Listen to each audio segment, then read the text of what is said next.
Hai, saya Nadia Nasar di episod 3 #Ini Sinemaku.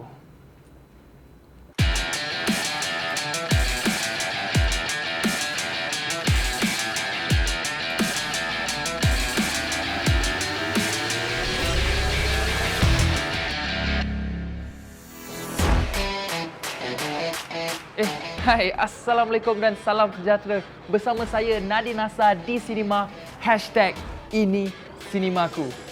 Seperti biasa, Nadia akan kongsikan dengan anda semua info-info terkini industri perfilman dan drama. Kita baru saja menyambut Hari Kemerdekaan yang ke-63 bertemakan Malaysia Prihatin.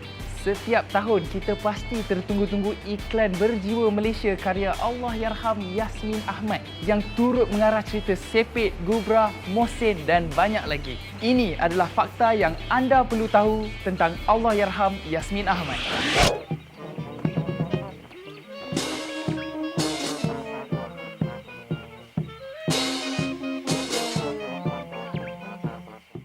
Suatu masa dahulu bila sahaja tiba hari merdeka atau menjelang hari raya, sudah pasti rakyat Malaysia menantikan iklan TV hasil karya Allahyarham Yasmin Ahmad. Siapa tidak kenal dengan nama Yasmin Ahmad yang dilahirkan pada 7 Januari 1958. Namun pada tanggal 25 Julai 2009, beliau telah menghembuskan nafas terakhirnya. Filem-filem dan iklan-iklan beliau banyak merangkul anugerah berprestij dari dalam maupun luar negara. Iklan televisyen dan filemnya terkenal di Malaysia kerana unsur lucu dan kasih sayang di antara budaya. Dalam setiap karya beliau memaparkan kehidupan masyarakat majmuk, masyarakat berbilang kaum, tidak kira bangsa dan agama. Filem pertamanya ialah Rabun pada 2002. Mohsin memenangi filem cerita kanak-kanak antarabangsa terbaik dan sebutan khas di bawah anugerah juri kanak-kanak. Kebanyakan filem dan iklan komersialnya semuanya ditayangkan di beberapa festival filem antarabangsa di Berlin, San Francisco, Singapura dan Cannes Lions International Advertising Festival. Filem-filem beliau juga muncul di retrospektif istimewa di Festival Filem Antarabangsa Tokyo ke-19 pada Oktober 2006. Retrospektif April 2007 bagi filem cerita beliau telah ditaja oleh Center for Southeast Asia Study, University Hawaii dan Akademi Kesenian Honolulu. Hasil karyanya sentiasa dikenang dan semoga rohnya tenang di sana. Al-Fatihah. Itulah dia karya seni yang tidak ternilai oleh Allahyarham Yasmin Ahmad. Seterusnya, kita nak tengok filem apa yang sedang ditayangkan dan akan ditayangkan di Pawagam. Okey, belakang Nadia ada Biniplex. Nadia nak layan movie dulu.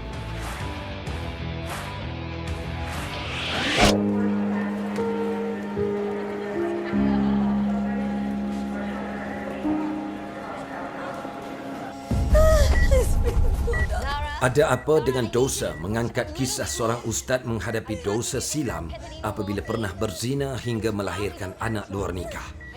Ia mengisahkan Aurora berusia 19 tahun yang juga anak luar nikah dan dibesarkan di Eropah oleh keluarga bukan Islam sejak kecil. Keadaan berubah apabila Aurora mendapat tahu asal-usulnya dan cuba untuk mencari ibu dan bapa kandungnya. Sepanjang pencariannya, Aurora ingin tahu erti Islam yang sebenar, memandangkan tidak mempraktikkan ajaran Islam. Ibu kandung Aurora, Siti Zahra pula, hidup dihantui dengan dosa silam. Manakala ayah kandungnya pula, Ustaz Aris yang cuba lari daripada dosa silam.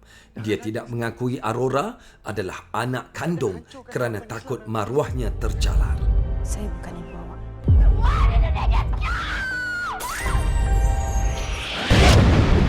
每次都因为音乐失去很多东西，却一点办法也没有。 Sebuah filem Mandarin yang mengisahkan tentang adik-beradik ahli dan ahyuan yang menggemari muzik memecah masuk ke auditorium sekolah untuk bermain sebuah piano yang mahal. Walaupun mereka berjaya mengalih perhatian pengawal keselamatan dengan muzik mereka, satu kemalangan serius telah berlaku ketika mereka cuba melarikan diri. Apakah yang berlaku seterusnya? Adakah kejadian itu mengubah kehidupan mereka? Ingin tahu kisah selanjutnya? Nantikan filem ini tidak lama lagi. 也一起给拼下去。拼下去呀！ Satu mesyuarat jawatankuasa pembenterasan cetak rompak yang dipengerusikan oleh Ketua Pegawai Eksekutif Finas yang berusaha Dr. Ahmad Idham Ahmad Nazri telah diadakan di Finas, Petaling Jaya pada 8 September lalu. Mesyuarat turut dihadiri Urusetia Jawatankuasa Pembenterasan Cetak Rompak Encik Abdul Halim Anen, Presiden Persatuan Wartawan dan Penulis Hiburan Malaysia Yang Mulia Tengku Datuk Khalidah Tengku Bidin dan Presiden Persatuan Penerbit Filem Malaysia Encik Pacha Charam Naliyah. Kita dengar pandangan yang berusaha Dr. Ahmad Idham Ahmad Nazri, Ketua Pegawai Eksekutif Finas. Seperti mana kita sedia maklum bahawa Finas telah membuatkan satu langkah iaitu penubuhan jawatankuasa khas pembenterasan cetak rompak, especially dalam era digital ini. Jadi hari ini merupakan mesyuarat pertama selepas kita punya penubuhan yang mana dia merangkumi beberapa ahli jawatankuasa daripada stesen TV, daripada penerbit itu sendiri dan juga daripada pihak penguatkuasa dan pelesenan Finas.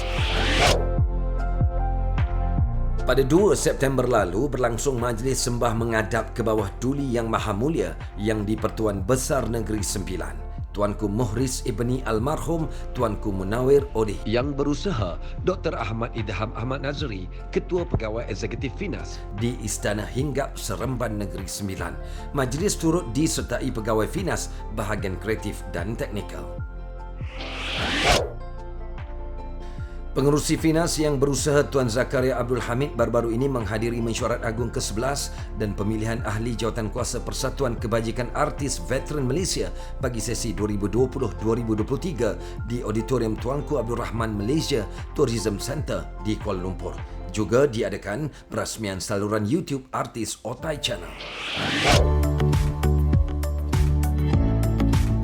Semangat patriotisme disemarakkan lagi dengan perasmian program Tanjak Merdeka oleh Menteri Komunikasi dan Multimedia Datuk Saifuddin Abdullah di Perkarangan, Pejabat Kementerian pada 4 September lalu. Program julung kali ini bersempena Bulan Kebangsaan itu adalah bagi menggalak generasi muda terutamanya mendalami seni warisan Melayu menerusi demonstrasi mengarang tanjak selain persembahan pasges patriotik dan nyanyian oleh irama. Bertema Malaysia Prihatin, 31 Ogos lalu mencatat sejarah dengan sambutan Hari Kebangsaan ke-63 di Dataran Pahlawan Putrajaya yang diraikan dalam norma baharu berikutan pandemik COVID-19. Selamat Hari Kebangsaan daripada kami di Sinima. Sementara itu, pada 4 September lalu, Ketua Pegawai Eksekutif Finas yang berusaha Dr. Ahmad Idham Ahmad Nazri telah mempengerusikan sesi perbincangan cadangan pindaan Akta Finas 1981 atau Akta 244 di Finas Petaling Jaya. Turut hadir ahli Perbadanan Finas yang berusaha Encik Ku Haris Ku Sulong dan Encik Kishore Ramatan. Pada 3 September lalu, dunia seni menerima perkabaran sedih mengenai pemergian pelawak Kuzaimi Ismail atau lebih dikenali sebagai Kumin pada usia 49 tahun. Bekas kumpulan duo KU2 yang dimasukkan ke hospital pada Julai lalu akibat angin pasang ditemui terbaring di lantai rumahnya di Pandan Indah, Kuala Lumpur. Jenazah dikebumikan di Tanah Perkuburan Islam Seri Menanti, Kuala Pilah, Negeri Sembilan. Sepanjang persahabatan kami, arwah adalah seorang yang jovial. Dia lah satu-satunya kawan yang dekat dengan saya kat kawasan Pandan Indah ni. Azan Maghrib yang berkumandang pada 5 September lalu menyaksikan pemergian pelakon veteran Datuk Zulkifli Zain pada usia 76 tahun akibat komplikasi pelbagai penyakit di rumahnya di UK Perdana, Hulu Kelang. Allahyarham kali terakhir muncul dalam filem Cicak Man pada tahun 2006. Jenazah disemadikan di Tanah Perkuburan Islam UK Perdana. Salam takziah dan semoga roh kedua-dua Allahyarham ditempatkan di kalangan mereka yang beriman. Al-Fatihah. Saya berada bersama beliau sehingga saat-saat terakhir dan berada di sebelah dia. Itulah dia pergi dengan begitu cepat dan saya rasa Papa dah tak ada. Begitu je, macam terawang-awang perasaan itulah. 2010 selepas habis Dewan Remaja, so dengan penglibatan dalam filem Azura, maka that was the starting of my journey dalam industri seni.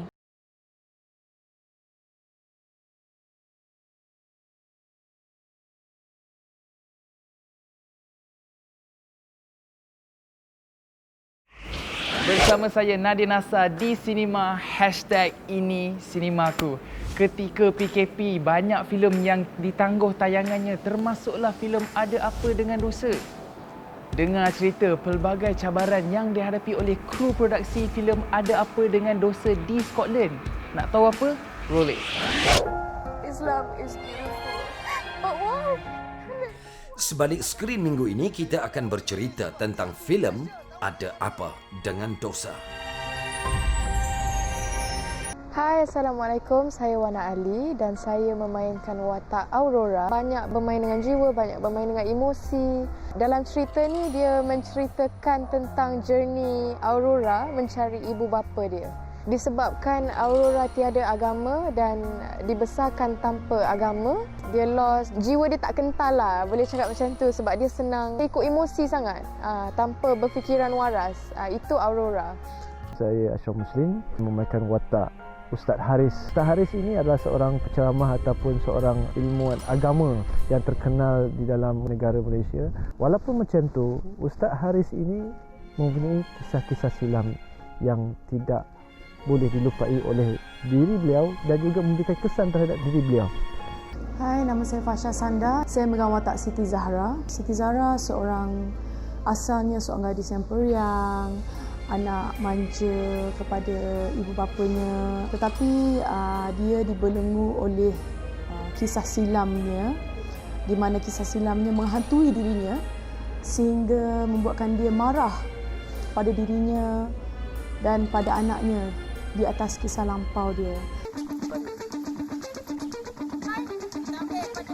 Apa yang menariknya filem ini membuat penggambaran di luar negara. Jadi apa agaknya cabaran yang dihadapi?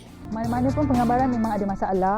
Tapi Alhamdulillah dengan tim yang bersatu padu, kami dapat menangani semua masalah itu dengan baik.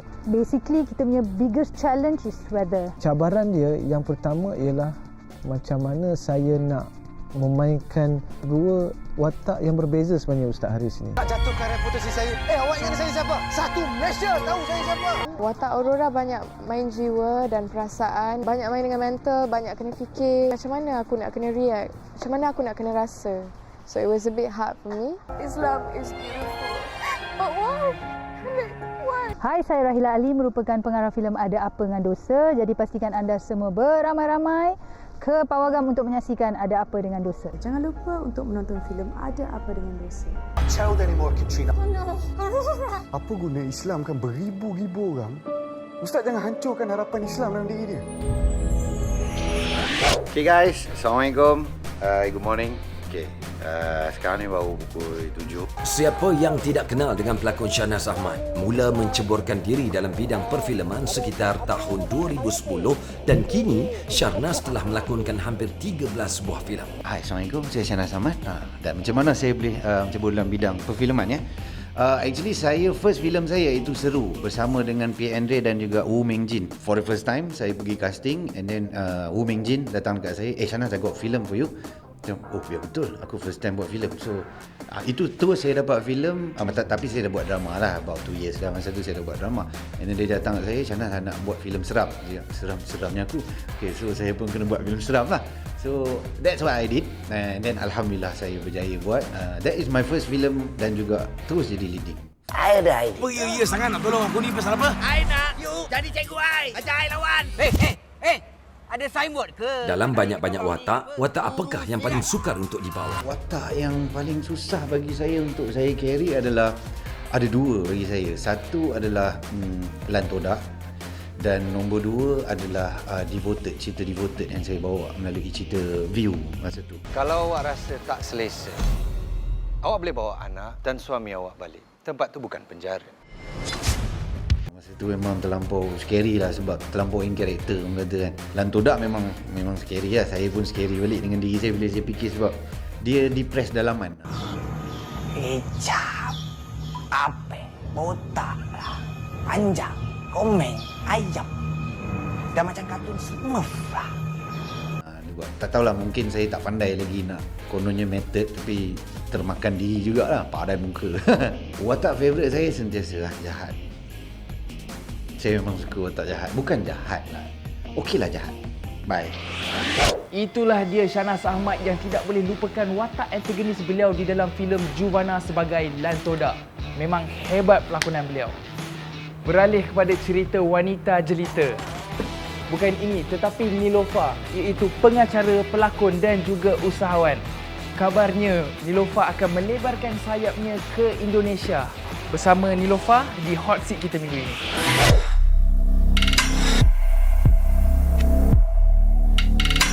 Untuk segmen Hot Seat minggu ini, kita akan bercerita tentang pelakon serta pengacara hebat iaitu Niloufar.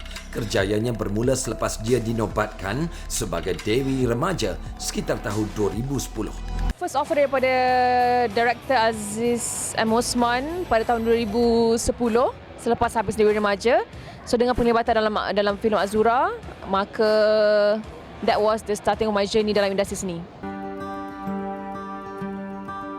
Hai, what's up, man? Bukan saja dalam bidang lakonan, malah dalam bidang perniagaan juga, Niloufar boleh dikatakan berjaya dan ini membuatkan ramai yang menjadikan Niloufar sebagai sumber inspirasi mereka. Of course rasa bersyukurlah, rasa diterima. Bila orang menghargai, orang recognize my work, saya rasa satu benda yang tak boleh dibeli dengan RM1. Yang selalu membawa aku meneroka dimensi hidup yang baru.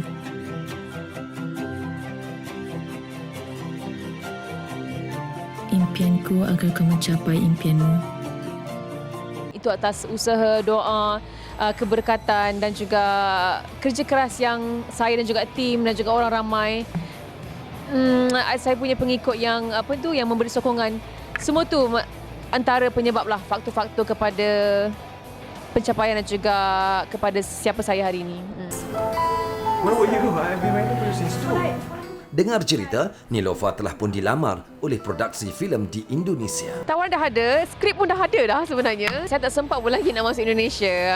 Baru dalam peringkat sangat awal, tapi bila terjadinya PKP dan juga all this virus punya world pandemic ni, we have to put on hold. Tapi saya percaya kepada aturan Allah, kepada takdir, ada baik dan buruknya kenapa ni terjadi, dan saya hanya I will follow the flow. InsyaAllah kalau benda ni baik untuk saya akan teruskan. Kalau kata susah untuk saya teruskan disebabkan keadaan sekeliling, dan I will find another initiative untuk buat untuk berada di market Indonesia, insyaAllah. Sebenarnya saya sendiri pun rindu nak berlakon. Ada kadang-kadang rasa macam, wah rindunya nak berlakon. Tapi saya rasa masa kurang sesuai. I really hope dengan bila sampai masa yang betul dan keadaan yang betul, mungkin saya akan melibatkan diri dalam lakonan. Mungkin tidak, we will see. So, we'll see lah. Filem Malaysia. So, sebagai seorang rakyat Malaysia, saya suka menonton filem-filem yang ada orang kata hubungan muhibah antara satu-satu kaum Melayu, Cina, India.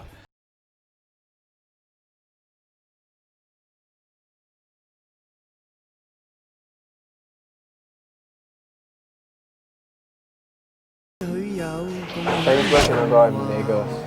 For sure trouble one later. Menjelang Hari Malaysia tidak lama lagi, pasti ramai yang teringat filem-filem yang berunsurkan berbilang kaum di Malaysia. Antaranya Sepet, Estate, The Journey dan banyak lagi. Jom kita tanya artis-artis kita ini, filem Malaysia yang bagaimanakah yang mereka suka? Pasti filem Malaysia haruslah berbentuk perpaduan. Betul kan? Topik filem Malaysia. So, sebagai seorang rakyat Malaysia, saya suka menonton filem-filem yang ada orang kata hubungan muhibah antara satu-satu kaum Melayu, Cina, India. So, bila filem tu ada memaparkan kisah-kisah silaturahim antara kaum tu. So, ini India dengan cara dia, culture dia, Cina dengan culture Cina dan Melayu dengan budaya Melayu. So, dari situ kita dapat tengok macam mana kayanya budaya kita di Malaysia ini. Itu yang kita boleh tengok hanya dekat filem kat Malaysia. Kalau kat luar memang tak ada. Cepatnya masa berlalu. Okay, saya sebenarnya rindu nak tengok sebuah filem Malaysia yang menggabungkan semua pelakon daripada berbilang kaum, dan juga kita dapat tengok bagaimana setiap kaum-kaum di Malaysia itu bagaimana mereka hidup kat rumah, budaya mereka, dan bila mereka bersama-sama dalam satu kumpulan. Itu yang dah lama dan teringin sangat saya nak tengok. Excuse me. My darling orchid. All my life, I've been waiting for you. Saya sukakan filem-filem yang berunsurkan perpaduan. Dia ada Cina, ada Melayu, ada India dalam tu, berkongsi rasa, berkongsi semangat. Tu benda tu memberi impak yang sangat baik untuk individu ataupun untuk rakyat dalam Malaysia sendiri. Dalam banyak-banyak filem Malaysia, filem manakah yang paling disukai dan diingati sampai sekarang? Saya suka sepet dengan bola-bola. Kau duduk jadi keeper simpanan je. Kau jangan kurang ajar. I know nothing except football. But now I realise I'm nothing. Antara banyak-banyak filem, antara yang saya suka pastinya Bobo Boy lah. Pasal Bobo Boy dia animasi, dia kelakar. Tapi kalau macam cerita lain seperti bola-bola, antara yang memang obvious saya boleh tengok dan lain-lain juga sama. Tapi antara saya minat, mungkin saya minat sukan, saya minat betapa perpaduan berbilang kaum tu bola-bola lah. Saya rasa kita industri perfilman Malaysia perlu banyakkan lagi filem-filem macam ni sebab ia sangat bagus untuk menyuntik semangat golongan belia sekarang ni lah. Lebih semangat kecintaan terhadap negara tu. Kembali bersama saya Nadir Nasar di Sinema #Ini Sinemaku. Itulah dia pendapat artis tentang ciri-ciri filem Malaysia. Dan kini kita beralih kepada bintang 90-an yang pernah popular dengan dramanya Cili Padi. Tam Suhaimi bagaimanapun lebih selesa bekerja di belakang tabir sebagai pengarah. Roll it. Nur Azimi Suhaimi atau lebih dikenali sebagai Tam ialah seorang pelakon yang tak perlu diperkenalkan lagi. Bermula sebagai pelakon kanak-kanak, kerjaya Tam terus bertahan sehingga menginjak dewasa dan kini bergelar pengarah sejak 2013 dan lebih banyak menumpukan tugas-tugas di sebalik tabir penerbitan drama-drama TV tempatan. Sejarahnya saya jadi pengarah ni bukanlah it's like an overnight decision yang macam besok nak jadi pengarah lah, bukan. Seawal saya ingat umur saya masa tu 16 tahun, saya berjinak-jinak buat kerja belakang tabir, konti boy untuk Kat Rumah Fatimah. So daripada situ saya jadi assistant director untuk Rumah Fatimah, Bada Cik Azmi, Aziz Osman, Melissa Sailah. Saya start menulis skrip, saya start produce dan barulah saya rasa saya dah adalah sedikit ilmu tu, barulah saya berani untuk terjun ke bidang pengarahan. Weekend ni kau buat apa? Tak buat apa? Kenapa? Because Nina Suraya is coming to JB. Kau cakap dengan aku, the reason... Karya manakah agaknya yang sukar untuk Tam arahkan? Bagi saya agak mencabar, semestinya yang kali pertama lah, arahan saya pertama, telemovie berjudul Pengancam Perkahwinan, terbitan tahun 2013. Saya arah bersama Syahir Ismail. Benda yang kita baru buat, jadi saya rasa macam kita punya overthinking tu macam bolehkah habis? Betul ke apa yang kita buat? Tapi Alhamdulillah dengan adanya sokongan daripada penerbit, tenaga kerja dan pelakon dan sebagainya, dia melancarkanlah projek itu sehingga selesai. Aunty cakap, Aunty nak jadikan saya isteri dan menantu paling malang sekali dalam dunia. Sebab apa? Sebab saya dari kampung. Senang Aunty nak kotak-katikkan. Saya tahu saya dari kampung. Tapi saya bersyukur sangat sebab pemikiran saya ni tak cetek. Dan mentaliti saya jauh lagi bertamadun. Kenangan yang paling manis menjadi seorang pengarah apabila kita melihat hasil kerja kita dipertontonkan, mendapat respon yang positif ataupun respon yang komen negatif atau positif tu tak semestinya kita nak komen yang pujian saja. Walaupun orang kata dikecam netizen pun, itu saya rasa itu adalah menandakan macam karya kita ditonton dan dinilai. Jadi bagi saya itu momen yang saya rasa macam imbas kembali perik jerih yang kita nak menyiapkan tu. So bila ia dapat kita tonton tu macam berbaloi lah apa kerja yang kita lakukan sepanjang penggambaran tersebut. Apa? Nak cakap apa? Cakap okey je lah. Adakah mudah untuk bekerjasama dengan pelakon-pelakon sekarang ini? Nak kata orang ada kerenah, even saya sendiri pun mungkin saya ada kerenah yang mungkin tak disenangi oleh orang lain. Tapi bagi saya untuk memudahkan, sebab kita pun seperti sedia maklum kalau di Malaysia ni kita buat telemovie dalam 7 ke 8 hari. Jadi lebih senanglah kalau kita bekerja dengan orang yang boleh bagi komitmen supaya melancarkanlah projek tu untuk diselesaikan dalam jangka masa yang ditetapkan oleh penerbit. Jadi kalau dapat yang berkerenah tu, sukarlah kita nak mencapai target. Yang bakal bekerja dengan saya senang je. Kalau kita berlakon, kita datang set tu dengan dah bersedialah. Bukanlah bila kita masuk set tu masih pegang handphone, masih nak update social media. Itu bagi saya unethical lah. Jadi saya rasa bila kita jaga kerja kita, orang lain pun akan dapat orang kata merealisasikan kerja masing-masing supaya dia akan melancarkan kerja-kerja supaya tidaklah benda remeh-temeh ni akan menjadi benda yang melambatkan kerja dan sebagainya lah. Setengah jam anda bersama saya. Itu saja yang dapat saya kongsikan kepada anda semua minggu ini. Untuk mengetahui info lebih lanjut, anda boleh layari www.finas.gov.my atau follow perkembangan Finas Malaysia di Instagram dan juga Facebook. Sempena Hari Malaysia, jom kita layan OST Mohsin karya Allahyarham Yasmin Ahmad. Till next time. Bye-bye. Mega mendung di angkasa, hembusan bayu dingin terasa, gerimis berderai di merata, bagai mutiara, rahmat dibawa bersama.